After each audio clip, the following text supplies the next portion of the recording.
This is episode 279 of the Books, Shows, Tunes, and Mad Acts podcast.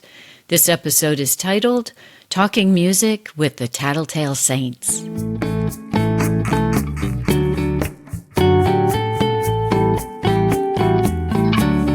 Welcome to Books, Shows, Tunes, and Mad Acts. I'm your host, Jennifer Crittenden. Books, Shows, Tunes, and Mad Acts is brought to you by The Discreet Guide, the coaching and training company for improving your speaking and writing skills, with a special focus on mastering English and advancing your career. Let's get you to where you want to go. On with the show, and thank you for joining me today.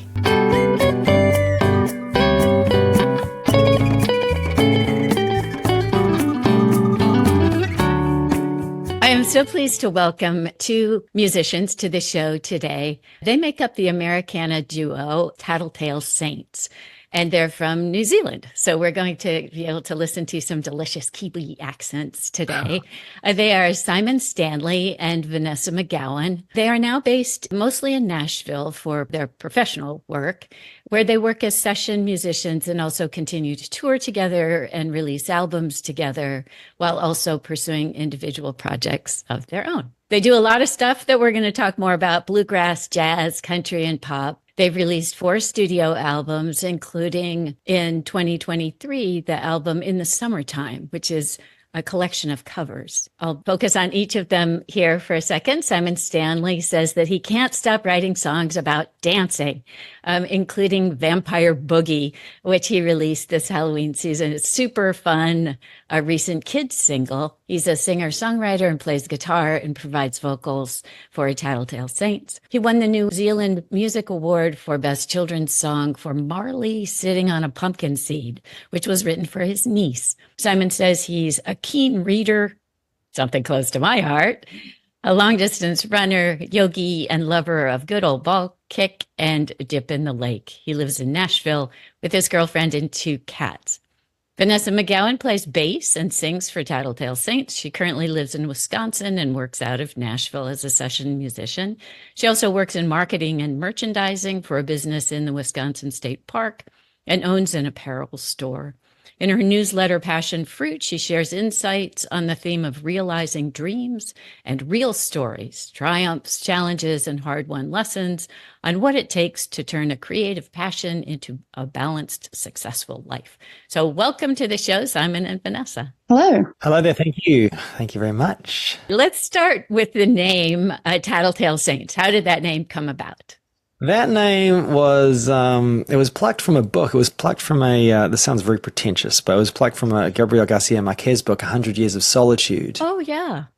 He's one of my favorite. I love South American authors, and he's one of my favorites. And that name was used to describe a character who you could, a tattletale, who someone who will tell on you, so you can't trust, but a saint is someone who you can trust. And this character kind of exhibited all these traits of duality. We thought it was kind of cool for our band, being that we jump around genres and feels and things, and it was just a good example of 2 things that kind of clash but maybe work together, and just a cool sound for it as well, which is important. It rolls off the tongue nicely. Bit of a tongue twister, but yeah, Tattletale Saints. Well, I love that book. I've read it multiple times and, in fact, had a literature class in which we covered that book. But I have to admit, I did not recognize the name and don't remember the character or anything like that. It was a really offhand mention somewhere deep in the meat of the book. And it wasn't even a really significant mention, but it just stuck out to me. I think we were on the quest for a name at that time, and I was just writing down all sorts of things. And yeah, that one was cool. Yeah, it is really cool. I think especially in the, current times or whatever, the whole notion of tattletale, I think right now in the United States is a very interesting one. So yeah, very cool. All right. And tell me how you guys met. Vanessa, would you like to answer this one? Oh, have you forgotten? Yes, so long ago. It was so long ago, million years. We met in high school. We were not at the same high school, but we were at high school at the same time in Auckland. We were both, we grew up at least. And we met in a jazz big band because we were the kind of cool teenagers who are in a jazz big band. But we became friends pretty quickly, bonded over music and I guess a shared love of thrift storing maybe at the time. But we lost touch for a few years after that when Cy moved to London, and then I ended up moving to, a couple of years later, moved to Las Vegas to do a degree there. And then we reconnected over MySpace back in the day, and then happened to be back in New Zealand at the same time one Christmas, and we reconnected then. And we were a couple for many, many years. And then we ultimately decided that we were better as a non-romantic couple. And we had a very difficult transition into being friends. We were still musical companions. We were musical companions first and foremost, I guess. No, well, anyway, we were musical companions. And we decided to try and keep that companionship happening, but remove the romantic element. And it was a really tough transition, and it took a while, but we got there, and now we're 10 years into this new phase of our relationship. And it's the best phase. I mean, it's a tribute to your maturity, right? And probably, empathy, right? That you could make that transition. So congratulations on that. That's not a story that you hear often, right? That's true. We also, also in New Zealand where we were at the time, there are some great musicians in New Zealand, but there are just not that many musicians in New Zealand. And, if we had have stopped playing music together, there's no one else to play with, or there's very few people to play with. So we had to make it work for it. It was also a professional choice. Yeah, we had gigs like the week after we broke up. We had to just figure it out and play. Otherwise, we both of us were full time. And it was either we break up and don't play gigs together and don't pay our bills, or we break up, play gigs together and figure out how to make it not suck over time, which we thankfully did. Yeah. Yeah, I mean, and, note to my audience, if you're going through something like that, you've got an example in front of you. People have been able to get through that. So, yeah, it's definitely possible. But I'm sure there's a lot to learn from that. Now, so I have to ask you, so if you were in a jazz big band, what instrument were you playing? I was playing the guitar. I was playing. Okay. That's my main instrument is the guitar. And jazz big band guitar, I mean, it can mean lots of different things, but the traditional jazz big band guitar is the real real rhythm instrument. Yeah. And then occasionally you'll take solos and things, but predominantly it's a yeah. Well, and as much as you're making that sound very simplistic, Saya was one of those annoying teenagers who just seemed to come out of the box already fantastic at guitar. That's kind of how we met each other, is that we're, when you're playing a specific genre like jazz and you're in a relatively small community, if you're really into it, which we were, you find other people of your age who are really into it. And I remember when I met him, I was like, how is this guy 15 and he's already playing like that? That's crazy. So he's always been very, very good at music. Likewise. All right. Now, so in 2014, you guys decided to move to Nashville. Tell me how that came about. Well, we were in New Zealand. This was not too long after we had broken up. I guess it was less than a year, actually. And there was a band from Nashville coming through New Zealand for a tour, and their bass player couldn't make the flight to New Zealand. So a mutual friend of that band and ours put them in touch with Vanessa, who was a bass player, and she did the tour with them. And they were from Nashville, and we had never, we were aware of America and vaguely aware of Nashville, but we had never really considered it. She had a great tour with them. I met them. It was a great time. And then they were like, you should come to Nashville and do some music. We got in touch with a producer who lives here, Tim O'Brien, who's a bluegrass guy, amazing bluegrass musician. Had a great chat with him, and he was the same thing, you should come on to Nashville and record this record. So we did. We came in 2012, I think, and we stayed for a month and recorded our record, How Red Is the Blood. And we just had an amazing time, and were astounded by the wealth of musicians there, the general culture of music, and the vibe of the place. And also we'd lived in London, England for quite a long time, and we weren't really into living in a massive city. Mm-hmm. So Nashville has got a high concentration of musicians, but it's easy to get around. And as a musician, you know, you're always carrying so much stuff. And when you're in a major city, you're lugging it on the train, you're lugging it in taxis, it's just like a lot of stuff to lug around. After a while, it sucks. Yeah, especially a stand-up bass. Oh, yeah. Yeah.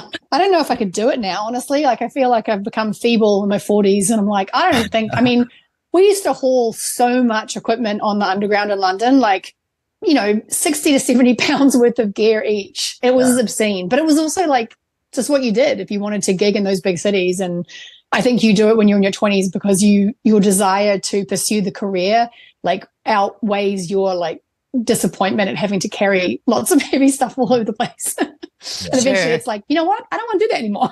Yeah, sure.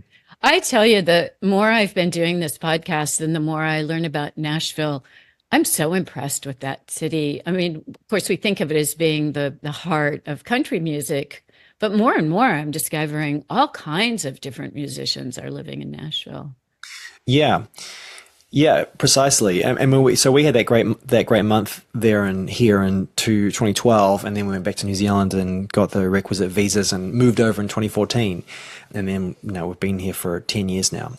But yeah, it was, I think especially in the last 5 years, a lot more musicians from major Los Angeles and New York and Chicago and Atlanta, bigger cities that have got a different kind of music culture than Nashville traditionally has, that being country and gospel music, have moved here. So now the scene is much broader than it was in the past. And that's even in our time as well, which is only 10 years. You know, the good old boys who've been here be like, oh, Nashville was not like what it was back in the 90s or whatever. But, you know, places change, and for the better, I think.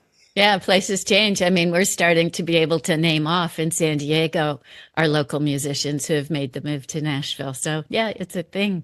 Yeah. I want to talk about being a session musician here for a minute, because I haven't had a lot of session musicians on the show. And I think that might be something that sometimes gets forgotten. I mean, you guys are doing it all, right? You're doing touring, you're doing originals, covers, et cetera, et cetera. But what do you like about being a session musician? Well, other than a paycheck.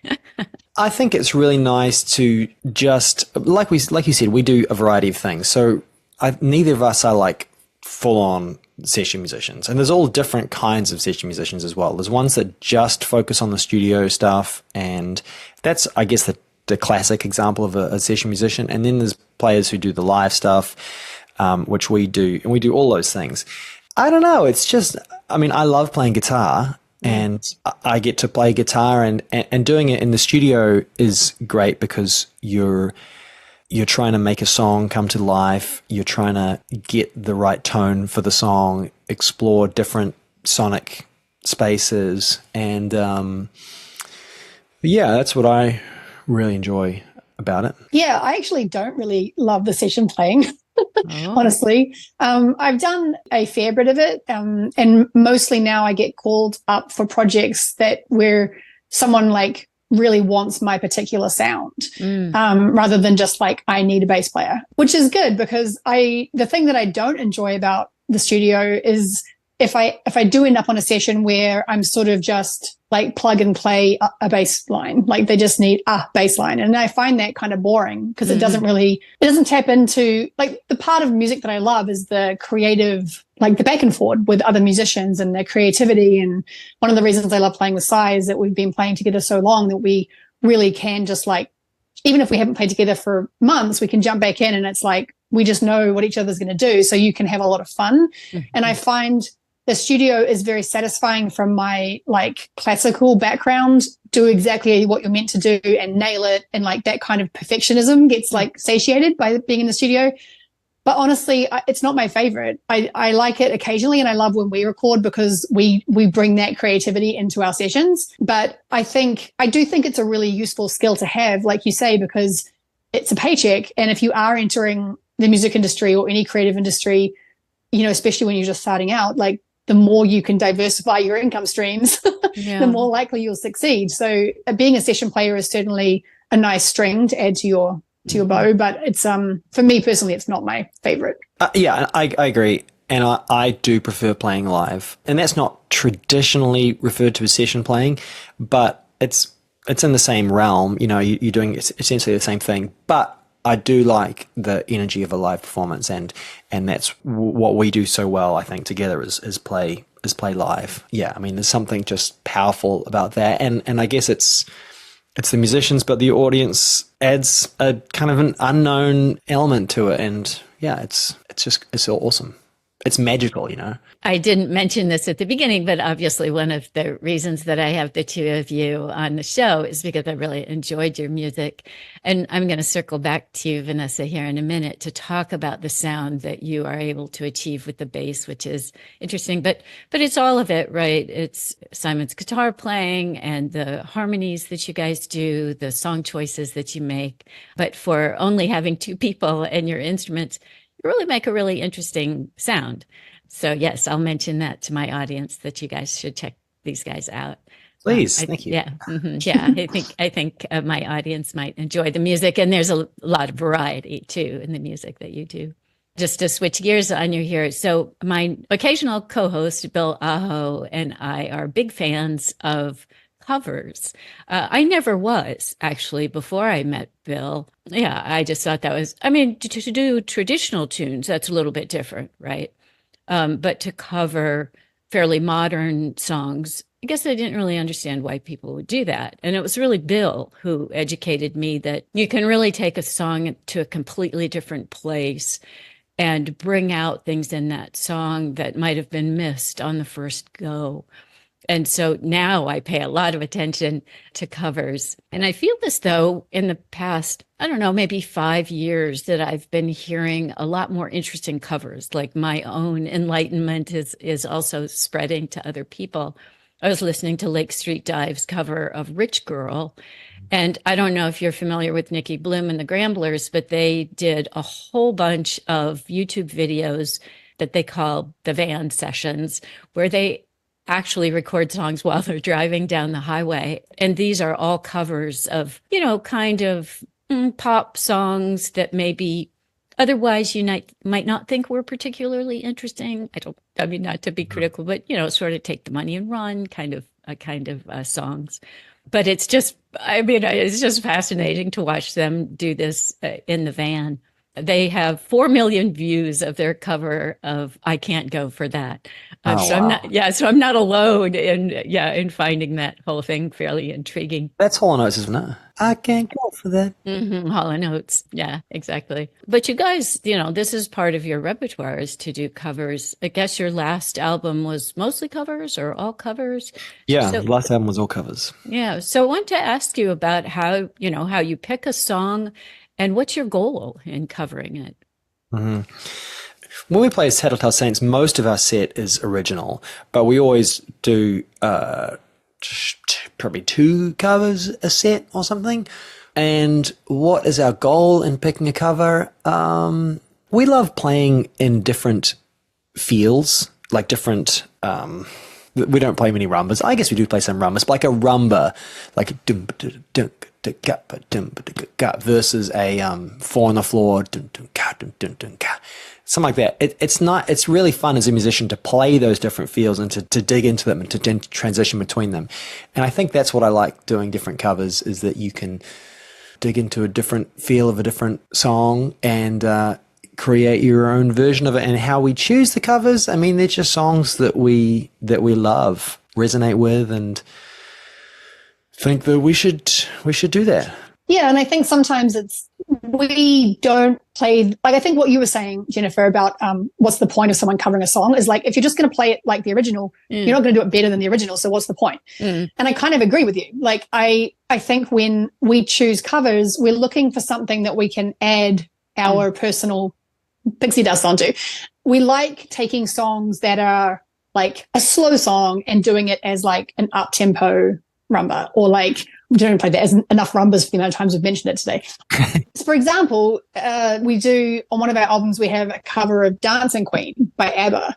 And that example, we've taken a disco song and we really, really slow it down. And I think what's interesting is that it's not just a musical shift into like a different sound. It also gives the lyrics like a very different quality. You go from this kind of like up-tempo fun song to this kind of poignant, pretty sad sentiment.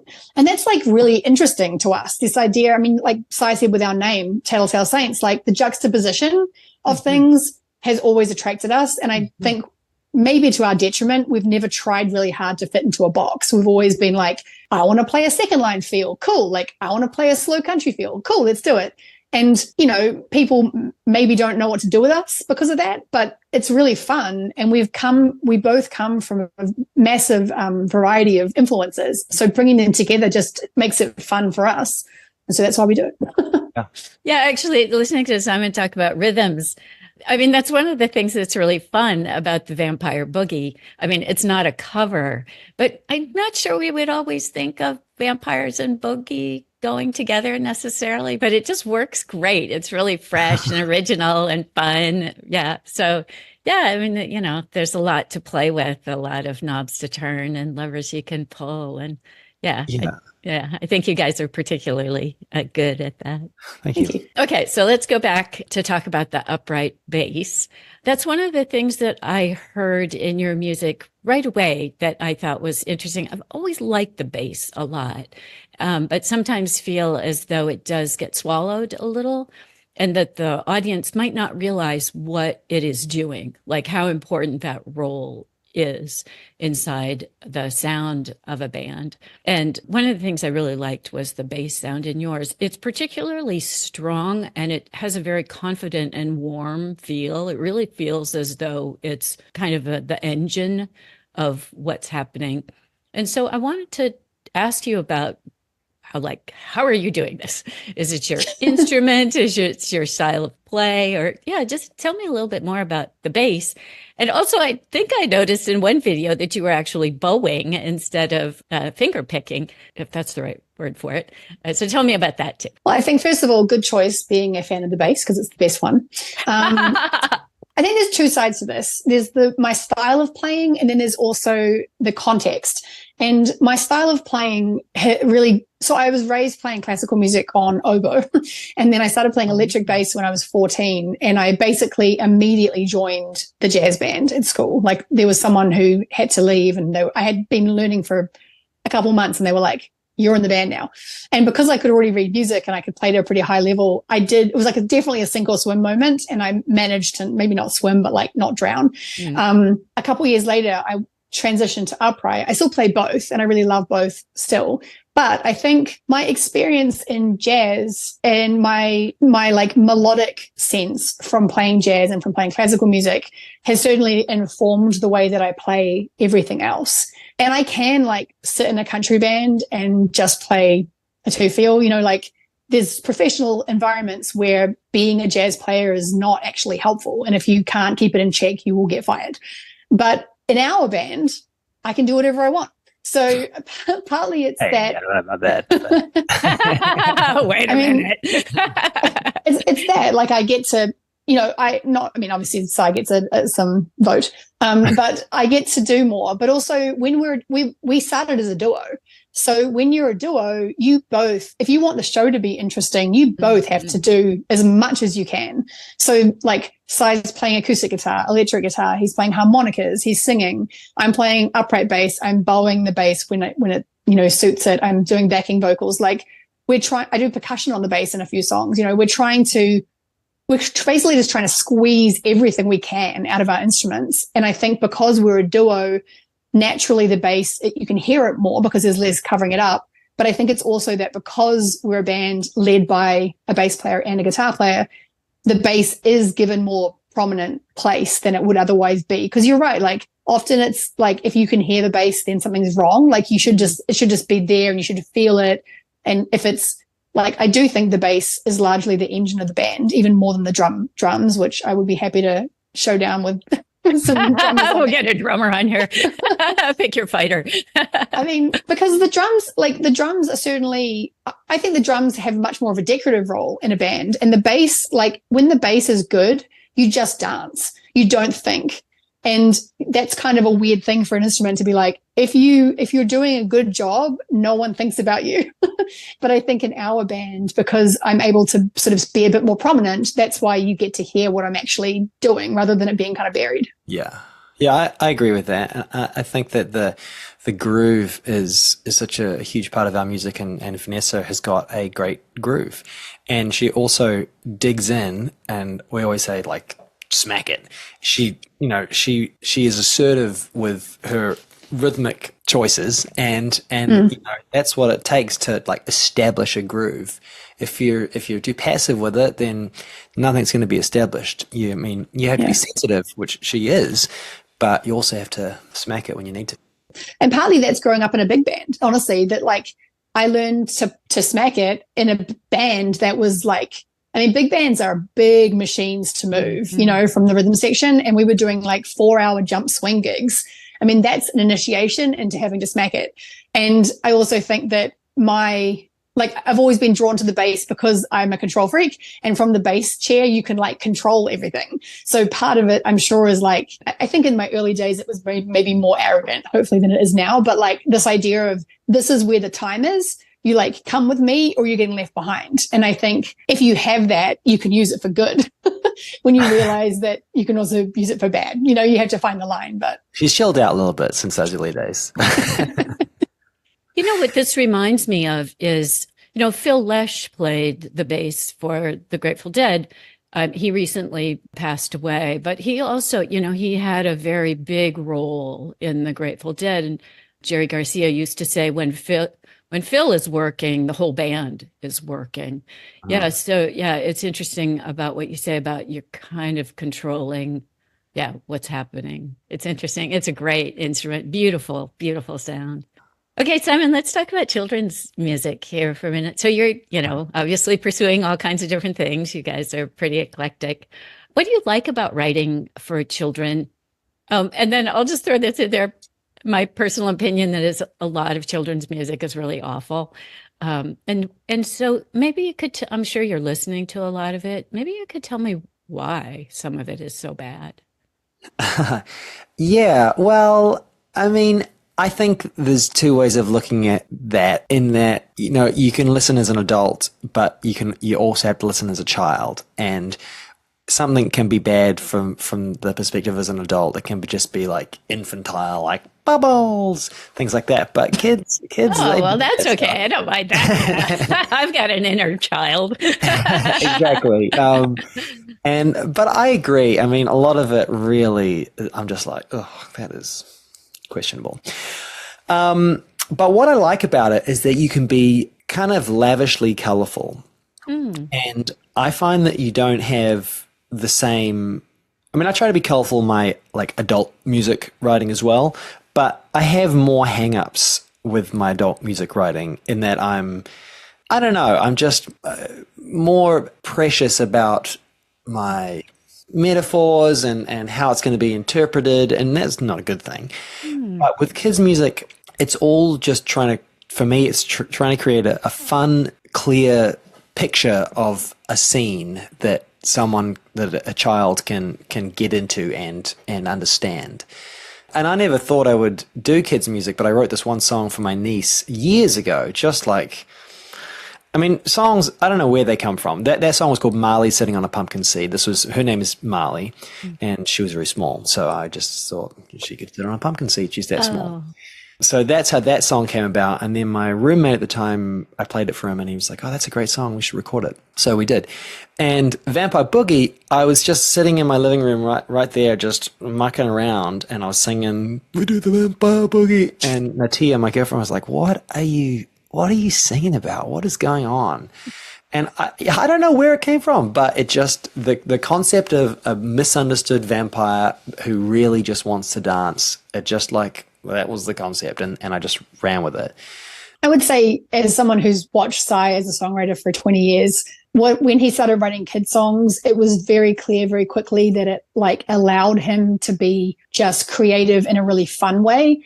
And he takes songwriting very seriously and writes some really incredible songs with like meaning and amazing lyrics and, a poetry to them that is something that I still sometimes I'm just like, I don't understand how he even thinks of this stuff. But the result of that is that I think it's a lot of pressure, when you start thinking that it has to live up to the last one, or it has to be as good as someone else or whatever. That pressure is really tough to work, especially in a creative pursuit. I felt like as soon as he started writing kid songs, it was like he could just have fun with it. And he's still the fantastic songwriter underneath that. So it's like then all you're doing is really like releasing the full creative, beast. Yeah. One of the writers that first got me thinking, I didn't read books for the longest time. And then when I met Vanessa, she would read every night. And I'd be like, well, what am I going to do? So I started reading. And I started reading Edgar Allan Poe. And Good choice. Yeah. Didn't start with Harry Potter. No. That's also a good choice. I remember reading about him that he has this concept of, it's like a vanishing point, like everything in the plot pertains to the final vanishing point of the plot. So there's no offhand mention of something, a woman in a red dress, if she doesn't pertain to the ultimate objective of the plot. That was one of the first things that I read and really dug into. And I also remember reading it, and like there were so many words that I didn't understand. I wrote this little dictionary and just wrote out all his words that I didn't understand. So I've got a dictionary now. Poe's dictionary. That's hilarious. But I did that with my more serious songwriting. I really tried to have everything fit. Everything fit, everything pertained to what I was trying to say. There were no pithy mentions of a thing if it didn't have a purpose to the plot of the story. And I think there's different ways of doing songwriting, and that is not there's no correct way to do it. There's also a much more like conceptual, impressionistic way of songwriting in which it doesn't have to pertain to a plot point. It can just be a vibe, catch a feeling.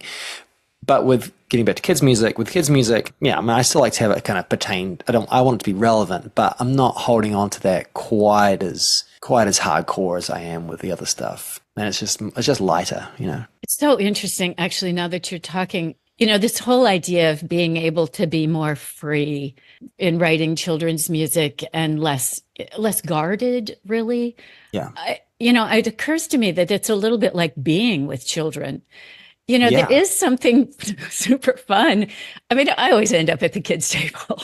And it's partly because, you just don't have to watch yourself as hard, right? That children are often very open-minded about how you should behave, right? So if you do something at the kids' table that would be inappropriate at the adults' table, the kids are like, whatever, Yeah. So, it's interesting. I mean, that's what's fun about children's music, I guess, is it just feels as though there's less judgment or less expectation. Yeah, I agree. But kids are also, as you know, very perceptive. Oh, yeah. They do pick up on things. And I've got this new single coming out soonish that is a more emotional song about being okay to feel sad, to express your emotions. And I haven't got any other kids' songs like that are about a more serious thing. I mean, I think it's done in a fun way, and there's a lightness about the way that it's presented, but it's a serious thing, Well, feelings are a big thing. It's your feelings. Feel things. Good. Well, I'll look forward to hearing more about that. All right, so let's talk about New Zealand here for a minute. I live in a household where we are big fans of Australian and New Zealand music. And so we've always been intrigued by New Zealand putting out such interesting music, Split Ends, Crowded House, Lord, Chills, etc.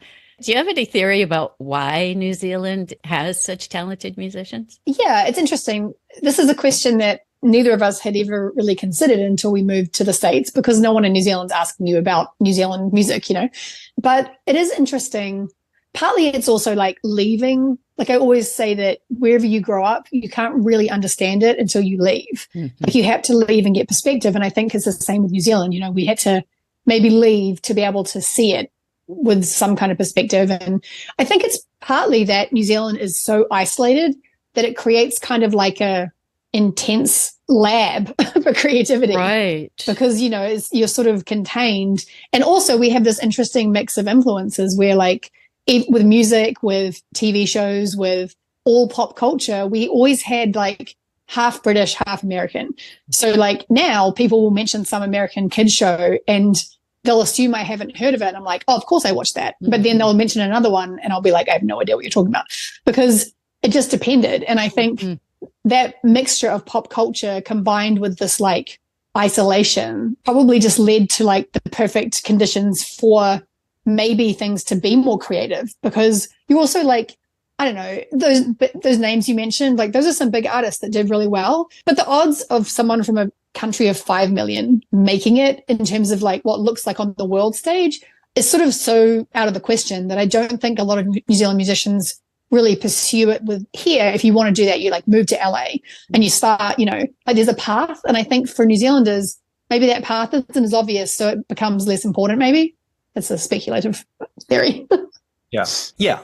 I think that is right on. Yeah, it's like its own little petri dish of culture, and there's like they said the American and the British, but there's also the kind of Pacific Island culture. Music is in there. There's like a big reggae and R&B kind of thing, which is largely from the Pacific, and the Māori culture, and you know the Australian thing is a different kind of thing as well. So it's just like a little petri dish. And there's also, I think, like those bands that you listed, the Split Enz, Crowded House, Lord, and the Chills. They all have this kind of there's a humor in New Zealand which is very self-deprecating, not taking yourself too seriously. And I think all those bands have got that in their lyrics, especially Split Enz, Chills, 100%. And Lord, you know, I mean, I'm not super familiar with her stuff apart from Royals. I know a few other songs, but even that song, you know, the lyrics, it's got great lyrics, but they're not, you know, it's kind of I don't want to say tongue in cheek, but it's not earnest. It's not 100% earnest. Yeah. Yeah. Yeah. And I sometimes worry that as we have young artists who are emerging in the United States, that they tend to get tracked for commercial purposes, and that maybe they get told a little bit too early in their career, you need to sound like this person, or you need to, you know, pursue that kind of music. And I do wonder if it dampens their internal directions that they might go. And maybe if you're sort of apart from that and a little isolated, you get to pursue some of those things and see if they work out for you, right? I mean, Split Enz, there's sort of nobody like Split Enz. No. But I can imagine that they were off there, not in the wilderness, but, you know, isolated. And so, as you say, this petri dish, they could grow and turn into the thing that they turned into. I don't know. Yeah. The machine of music is not quite as prominent in New Zealand as it is the business machine as it is. Yeah. And I know Lord got picked up for a development deal when she was 12, but that's like a very new thing that only started happening in the 2000s in New Zealand. So that thing of we see talent, we're going to put you on the track towards being this kind of artist. Like if that's happening to you during your formative years, it's very unlikely that you come out unique. She did. And so that's incredible. But I don't think that is, like you say, with in the States, there's sort of like, there's like this pathway that's been laid out, this map. And it's like reinforced by what's on the radio. It's reinforced by like The Voice and all those kind of things, you know, that there's this like one sound. The fact that young singers nowadays can naturally sing like auto-tune is crazy. Like they've learned. I didn't know that. That's hilarious. Yeah, because they're like emulating what they hear on the radio. So I remember seeing this for the first time a couple of years ago and just being blown away that they've learned to use their voice like a machine, because that's like what they want. They're like, I want to be that famous person on Instagram and they sound like this. So I'm going to, you know, which is like dang crazy. And also I think probably does take away this idea of how do you create something unique if you're just already fixated on an end goal. Yeah. Yeah. I think especially in the arts, that's unfortunate, because it could be that we're losing some things that would be really great, right, to have in the world by having these early influences. One thing I was interested in is the sound of your band, because it is an interesting sound, very appealing sound. And I remember reading a long time ago an interview with the Go-Betweens, and they were talking about how there was a certain sound that they would drive for. And they, you know, as they were working together in the studio or just during practice sessions, they would make decisions about what they were going to do because it was consistent with the sound that they were driving for or it wasn't. They also seemed to be implying that they never quite got to where they wanted to be, but they could tell with some songs that they were approaching this thing that they were looking for. And I was just fascinated by this whole discussion that they would have a sound in their heads that they all kind of agreed upon, that was the certain sound that they were looking for. So I wanted to ask you guys about that. Yeah. And see if there's a sound that you're looking for, you like, and if you can describe it in any way. Yeah. I think that we don't really have a sound that we've reached for. Every different record, I guess there's a sound that we're going for with that record. And that's to do with the players that we have on the record, and I guess the sound of the studio and things like that we're in, because every room's got a different sound. But in terms of an overarching sound that our band has, or that we've been trying to attain, I don't think we really do. We are just trying to present the songs in as relatable and effective and enticing ways as possible. Really, I don't know. What do you think about that, Vanessa? Yeah, I mean, I actually think the commonality with our records is a real focus on the live sound. That we are, we do some layering of things, and but we're really focused on trying to capture instruments in the way that they sound beautiful. Like, get a really beautiful acoustic guitar and just capture it. Like, don't process it. And we both love live music and have been playing, performing live has been like the thread of our lives. And I think for me, that's the energy I really like too. Like, I would happily make live albums, but because I think Cy has the songs more in mind, like, he wants to have the chance to really kind of honor them. And I'm more like, well, the songs are great and we play live really well, so let's just like do it live. And I think part of the reason it probably works is that for us is that we both do have those kind of different perspectives. Like, I care about the songs, obviously, and the lyrics, they're important, but I'm also like, I just love the feeling and the sound of playing live together and with the other players on the various records. And I would say that even though like How Red Is the Blood is a duo album, just acoustic guitar, acoustic bass and voices, through to like, one of our albums is like full production, electric guitars, keys, lot going on. But generally speaking, we're still trying to shoot for something that could be performed live. Yeah. Yeah, I think that makes sense. There's a little bit of an organic feel. Anything could happen. Yeah, it doesn't feel overly polished. That's for sure. Yeah, the one outlier in our albums, I think, is Self-titled. The self-titled record, yeah, which is the first track is the song Big City Women. And that record, which I was actually listening to the other day, and I'm super stoked with it, but it's different to what we sounded because we had a bit of the drums in the beginning of the recording process. There was a little bit of a kind of a mix up with the place where we didn't get the drums that we wanted in the very beginning. So then we had to do them in a different studio, and the studio, especially with drums, affects the way they sound so much. So the next studio, we couldn't afford to go back into the other studio with a big room and get this nice natural sound. So we went with a different studio, which had a smaller, tighter, more like almost electronic sound, which was not what we anticipated. And looking back, I'm still like, wow, that sounds interesting. But it's cool. I love, putting it all together. You just kind of got to work with the ingredients that you got, and you can still make something delicious. You just got to mix it different.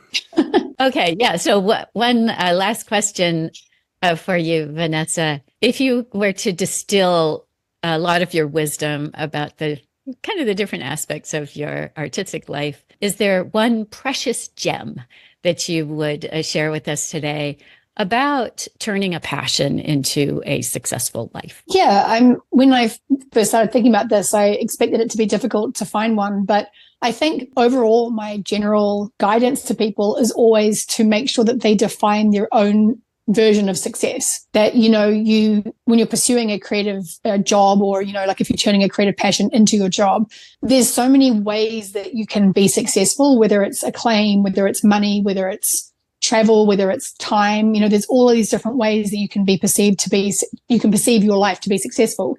And I think one of the problems is that people tend to, one second, sorry. I'm just choking over here. I'm all choked up. So you tend to start on those paths with this idea of success based on maybe what your family thinks or what society has shown you or what, systemic expectations. And typically when you chase someone else's version of success, there's no good outcome, because if you fail, you're unhappy. And if you succeed, ultimately you're unhappy because it wasn't aligned with your values and your purpose. Like maybe you think it's going to be epic to be on tour 200 days a year, and then you reach it and you realize, oh, I actually really like being at home. And so you've chased the wrong dream. And so not only do you end up sort of unfulfilled, you've also wasted a lot of time that you could have been building something really cool in your community or something. So I think no matter what you're doing with your profession, with your creativity, with your passion, you have to spend some time figuring out what success actually looks like for you. And most importantly, disregarding what anyone else thinks. Like you have to be able to get to the point where you can say, I don't care if anyone else thinks this is crazy. This is what I know will make me happy. So I'm going to chase it. That makes a lot of sense. All right. And let me ask both of you, what's next? Well, the next thing that I have in the Simon Stanley children's music realm is the song Even Puppy Dogs Get the Blues, which is, I think I'm going to release that in January. I've got to get my act together a little bit on that because I'm playing in New Zealand. There's a folk festival, the Auckland Folk Festival, and they have a children's music stage, which I am playing. Oh, wow. Oh, cool. How fun. Yeah. So that's my main kind of kids version. And then I've also got a bunch of other songs that need a home. So I've got to just keep on writing. We've been doing this renovation project at the moment, so my writing has gone totally out the window. But I kind of want to get back into writing and get a couple more songs in the bank so I can record something. And whether that will be as my own name, whether it'll be as Tattletale Saints, who knows? Who knows? Mm-hmm.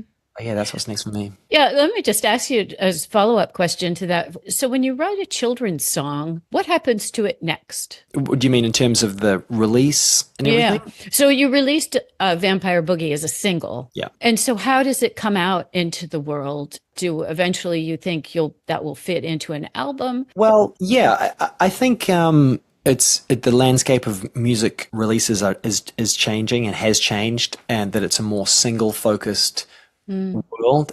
That said, I think albums are still potent things, and it's good to have a collection of songs in an album.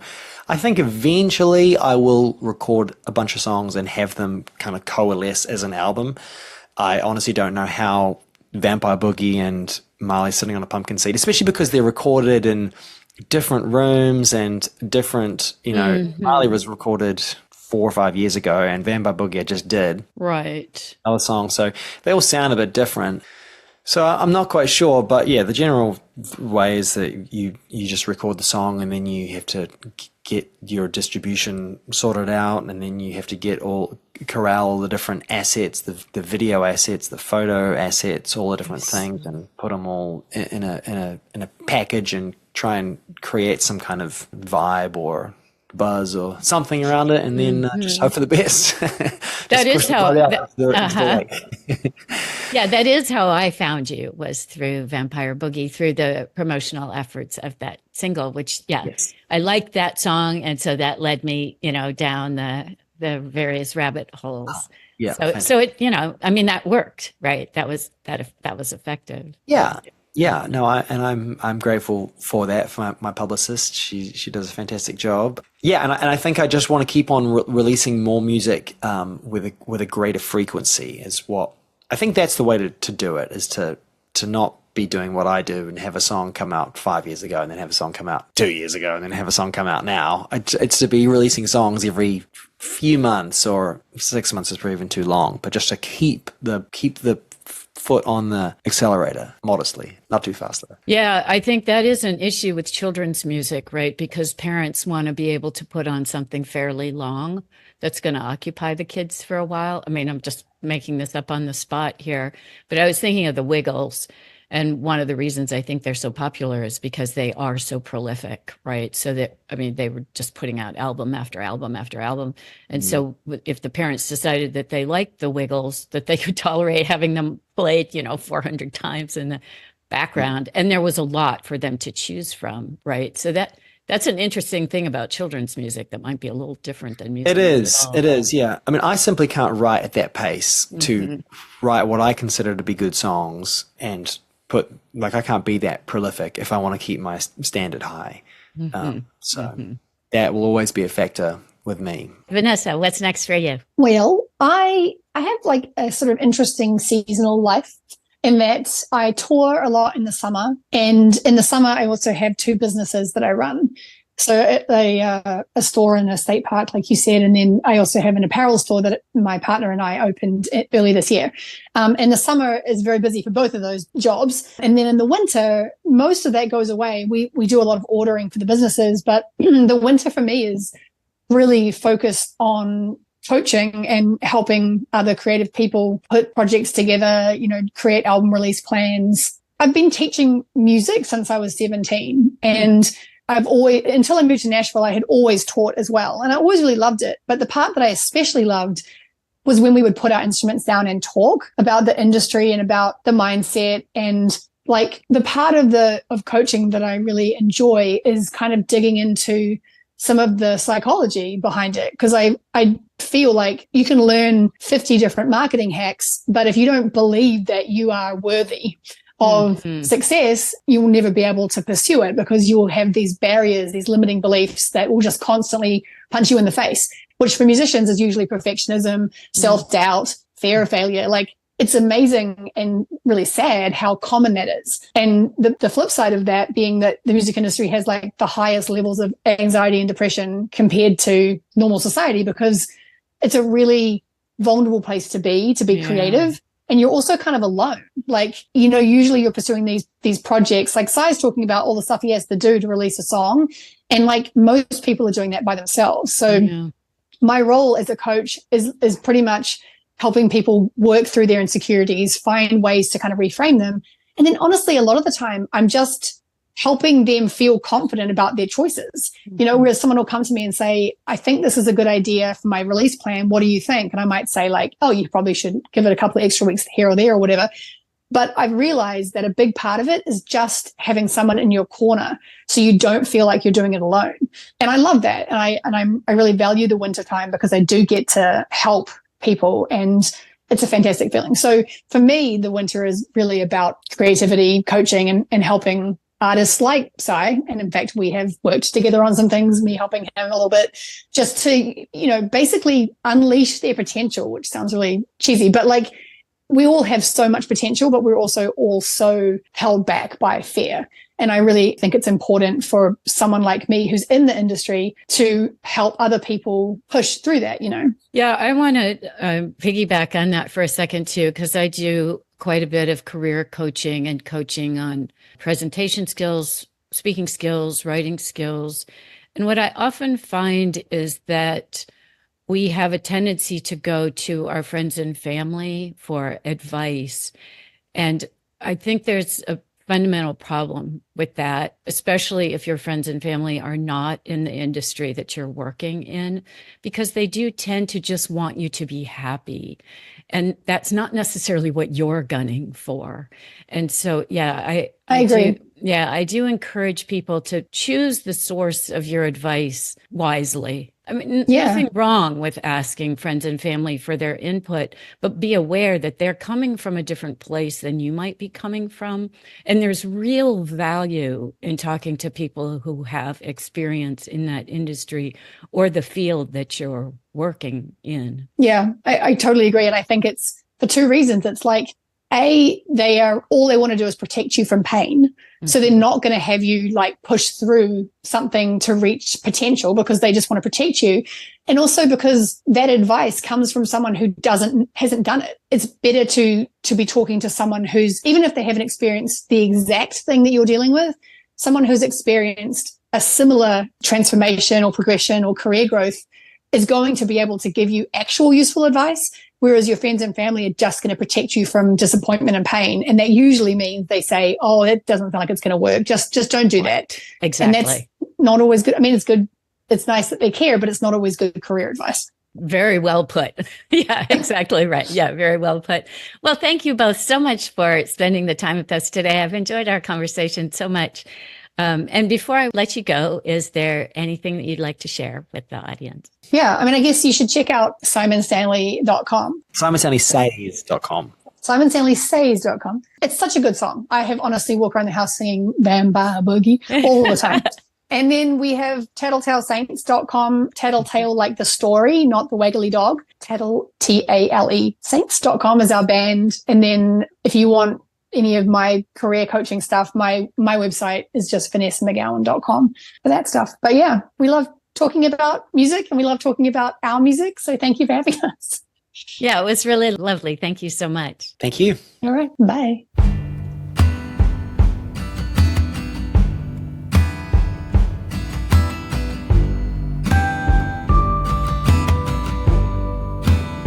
She don't wanna be a mom, he don't wanna be a dad. Got it just the way they like it. Happy couple with a cat, free to party in the weekend, staying lazy cause they can. Maybe drive to the country, maybe fly to Disneyland. Double income, no kitties, living downtown, close to the city, doing what they want, happy as a clam. Money in their pockets, time on their hands. Double income, no kitties, no breast pump, no way. Don't wanna have a family, you could be a thing. Getting pressure from the parents, what about the family name? Don't you think it's kinda selfish? It's really such a shame. Oh, mom and dad, we love you and everything you give. This isn't a rejection, just the way we wanna live. Double income, no kitties, living downtown, close to the city, doing what they want, happy as a clam. Money in their pockets, time on their hands. Double income, no kitties, full night's sleep, okay. Don't wanna have a family, you could be a thing.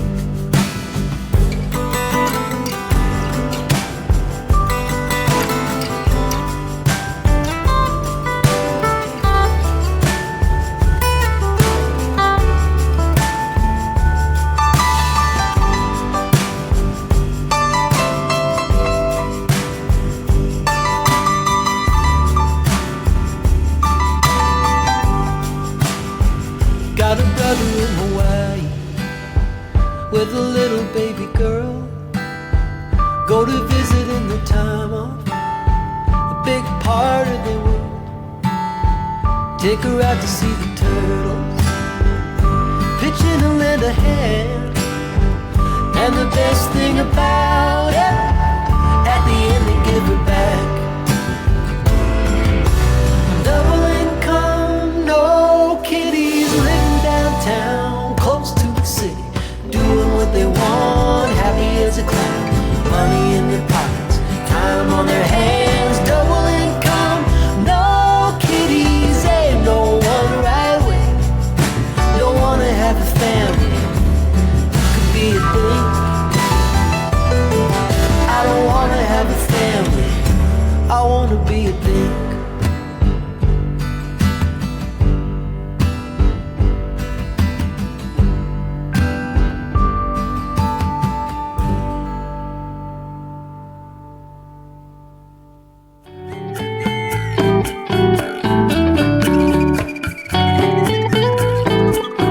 Thank you for listening. Hope you enjoyed the show. If you'd like to support us, we'd welcome your donation on Venmo or PayPal or whatnot.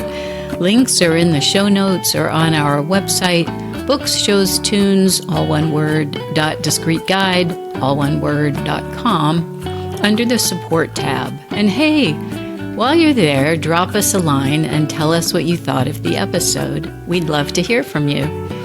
Books, Shows, Tunes, and Mad Acts is brought to you by The Discreet Guide, the coaching and training company for improving your speaking and writing skills, with a special focus on mastering English, career advancement, and executive presence.